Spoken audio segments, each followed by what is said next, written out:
Welcome, Shanna Prevé from Google TV. Thank you. You just gave a presentation sort of on the, do you call it version 2.0? Like, what do you call? We call it Honeycomb for Google TV. Okay. Yeah. What was the version 1.0 called? Was that? Google TV. Okay. So from version 1 to 2, because I actually, while you were speaking, I was talking to a guy from Google, and I was like, when version 1.0 came out, what was sort of the internal reaction of Google people who were actually using it? It wasn't good. So between 1.0 and Honeycomb, what were some of the sort of major improvements you were really focused on making? Yeah, and part of the thing is frankly, as a Googler, we love our Googlers to test our products beforehand, and so they give us a lot of candid feedback all the time, which is great. So we love to hear that they're giving feedback and actively using our products, because if we can't get our own folks to use the products, then no one else is going to use the products. So we always love to hear feedback like that. But in terms of the changes, that we just had to make it a lot simpler. So we really wanted to simplify the UI, speed up the performance, make it basically delightful to use, and bring some critical aspects to it, like almost app development. Make it Apple-like. Well, you know, it's an open. They're a competitor. It's an open platform, so it's going to have, in terms of being a great product, we definitely want it to be Apple-like in that way. But fundamentally, we have like an open market, so things like that are very dissimilar. But my assumption is that one of the things you did was sort of have your best internal, or you brought in some external UI experts, and really sat down and said, okay, let's start with the UI. We're an engineering-based company, but this has to be beautiful. It's consumer-facing. Absolutely. Was that with internal UI people? Did you hire people from the outside? No, I mean, we definitely, it's always a mix. So we have, we hire internal UI folks, but then we do a lot of sampling, a lot of testing to make sure that we're actually achieving what we set out there to achieve, which is, create a product that is easy to use. Because frankly, the TV has been really easy to use for about 80 years, and hasn't gotten that much more complicated. And so what we're trying to do is bring kind of additional functionality without making it too hard to use. So we did definitely focus on that. I think we made a huge leap forward. We still have a lot of work to do, and we're excited to get a lot more feedback for this latest version and find out how we can improve it.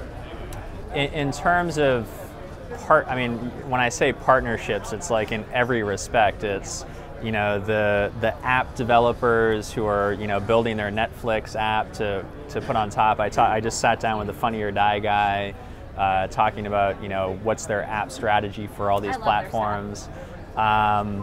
So you have sort of the app developers who are layered on top, and then underneath you have sort of the device manufacturers. When you launched Honeycomb a few weeks ago, it was with Sony first? Yeah, so the OEMs are kind of in charge of the rollout, and so the Sony devices were starting to get updated first, and then gradually, the Logitech devices will be updated as well. And so that was on Logitech, like Logitech could have launched 2 weeks ago, but they didn't. It's their business, so yeah, they'll update. So they all got access to it at the same time, and it's just a matter of their personal strategy. I don't know specifics about how they plan their rollout, but everything should be updated really soon. Okay. In your presentation, what were sort of some of the key takeaways you wanted content producers who would probably create their own apps on top of your platform to take away? I think the key takeaway is that it is finally a platform for people to be able to use. So, because before we had a few pre-installed apps, but we didn't really have like an open platform that anybody could take the SDK for and develop for. Now anyone can develop for the platform, and we really want to work with everyone from professional content developers and programmers to individual app developers. It's really, we're trying to work with everyone, because really fundamentally we don't believe that we come up with the best ideas ourselves. I mean, that's why we have to leverage this app That's community. Not true, come on. So that's why we have to leverage the app community, because they're the ones who can come up with a brilliant killer app, and brilliant ways of integrating applications with a TV. So what are some of your current favorite apps? So some of my current favorite apps are, we have this is actually a great example. So we have one called Classy Fireplace, just made by an individual developer. And so it's one of our most highly used apps. I think because people just turn it on and leave it on for hours. So basically what it is, it's just like a high quality stream of a fireplace with lots of ambient sound like crackling and rain in the background and a little classical music. So we love that. And of course, like, Wall Street Journal Live. So they're now starting to get into the video business, and it's a publication that I read all the time. And now they are live streaming and have VOD content. So you can open the app and it feels like you're just basically on a TV channel, but for Wall Street Journal. And then of course there's lots of other apps that name brands like Flickster, trying to figure out what the best movies are out there. And then Motor Trend. So we're from the South in my household, so we like NASCAR. So there's a lot of, we have NASCAR app, we've got Motor Trend apps, we've got lots of stuff for car enthusiasts as well. Earlier today I spoke to the woman from PlayStation who gave the keynote, and one of the things I found intriguing was their deal with DirecTV. And my assumption is that DirecTV made a deal with a platform like PlayStation because, for example, in college dorms you can't put a DirecTV dish on top of your dorm.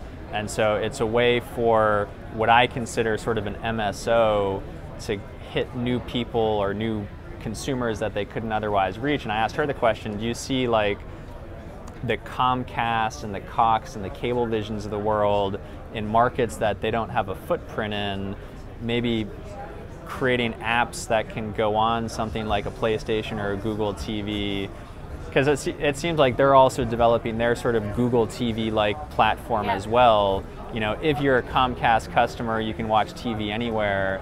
But what about if you're not a Comcast customer in the first place, but maybe you want to use them as your platform to consume content through a Google TV dashboard? So do you foresee, and that's why my head sort of explodes, because everybody's doing everything and sort of partnering with everybody in a frenemy way. So do you see those types of MSOs engaging with you to do stuff together? Yeah, I think that's a couple things. So one, it kind of, even the concept speaks to how complicated the ecosystem is and in how many different kinds of players there are. It's funny because it's actually a really easy device to use in your living room. You kind of turn it on and it works.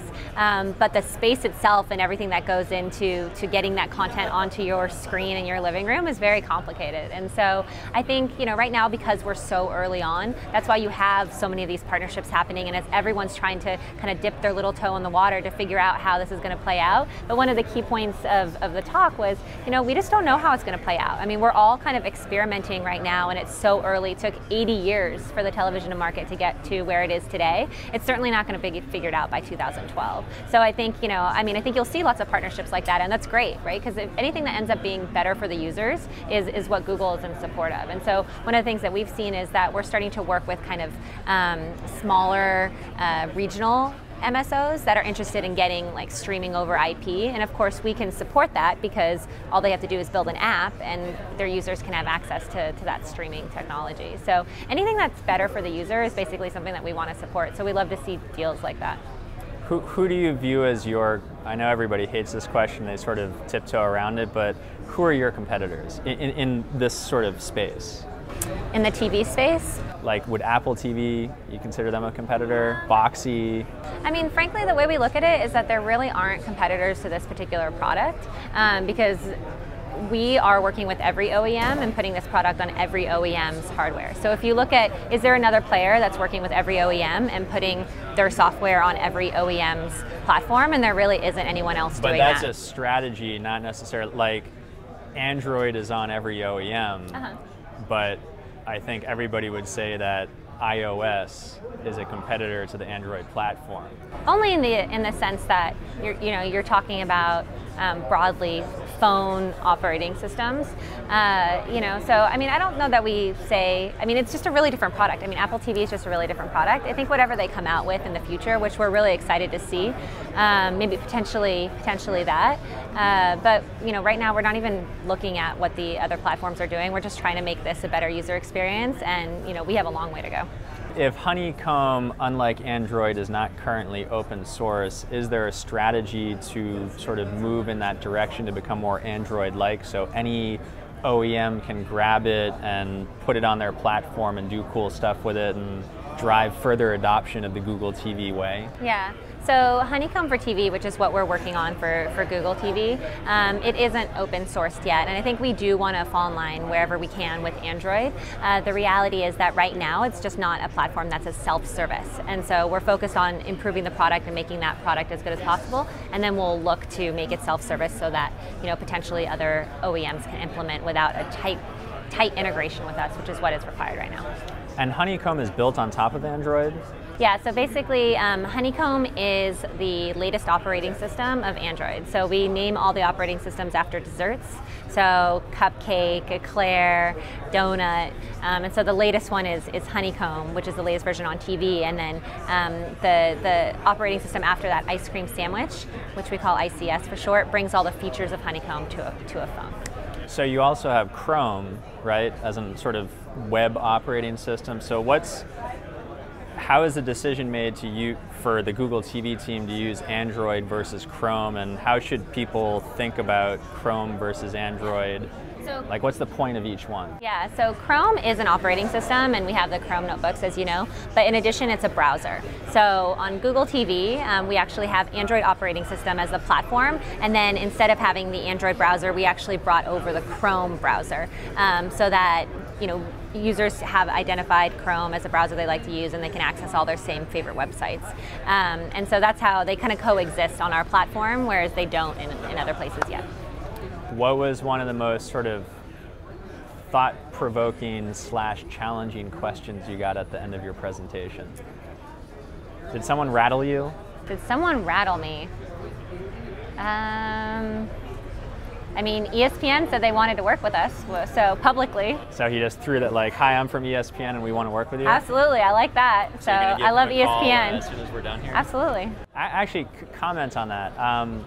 ESPN, and I think everybody's opinion, is just killing it as a content company. I mean, you compare them to like a Sports Illustrated, which is sort of puttering along. It's like, ESPN started as a cable network, they went to the web, they were pumping video through the web, whereas on sportsi.com, their web video is still sort of low budget. ESPN is on every device, they're everywhere. So can you just sort of comment on them in contrast to other content companies in terms of getting it right as a media brand?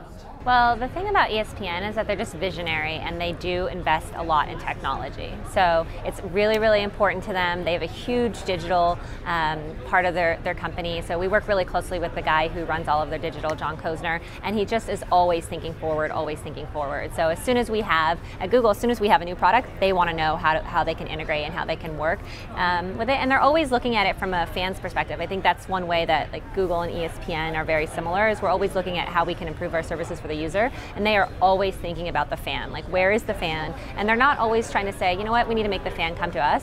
Their philosophy is, where is the fan, and we need to be there. Are they away from their TV on the phone? Then we have to do ESPN Watch Now. So I think they just invest heavily in technology, and they always want to know what the latest is, and they're always thinking about the fan. So I mean, it's obviously a spectacular company, and it's on 24/7 in our house.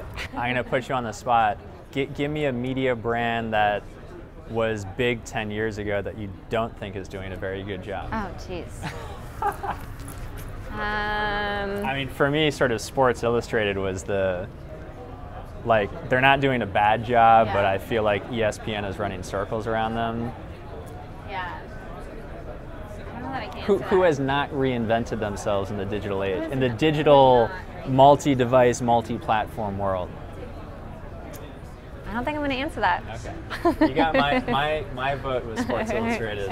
It's a vote of one. YouTube recently has sort of announced the what is it, $100 million for producers, let's call it the Producers Fund. Was there sort of a coordinated Google, because Google obviously does a lot of different things, was there a coordinated strategy between the YouTube team and the Google TV team around that sort of push to invest in original content creation? Yeah, we definitely have a ton of products, but two products that are really closely aligned are both YouTube and Google TV. So, we're always talking to each other and always trying to see how we can, work together. And not only that, but the strategies are kind of codependent, right? So we want to make sure that we can bring YouTube to the television, and that's Google TV helps to do that, and increase the discoverability for all of those channels that are being created. So, you'll see in future iterations, you'll see the channel strategy take shape in our Google TV specific YouTube app, and just have more content discovery throughout our platform. So definitely, work together on that one. So I know that Sony has a part of their strategy is to actually have original programming that you can only see on the PlayStation network. Do you have any sort of a similar strategy where some original content may be stuff that you can only see on the Google TV platform? Only in the sense that maybe an app developer chooses to develop for Google TV before they choose to develop for some other platform. But we're not really interested in having exclusive relationships. We just want to make sure that our users have access to all the same content that are on other platforms. And so, even when it comes to YouTube, right? I mean, YouTube is doing all of these deals, but then YouTube is also on a lot of different other platforms that are not Google TV. So it's never been one of our cornerstones. We just want to make sure our users have access to everything they could anywhere else. All right. Well, Shanna, I appreciate it. Yeah. Thanks for joining me. Thank you.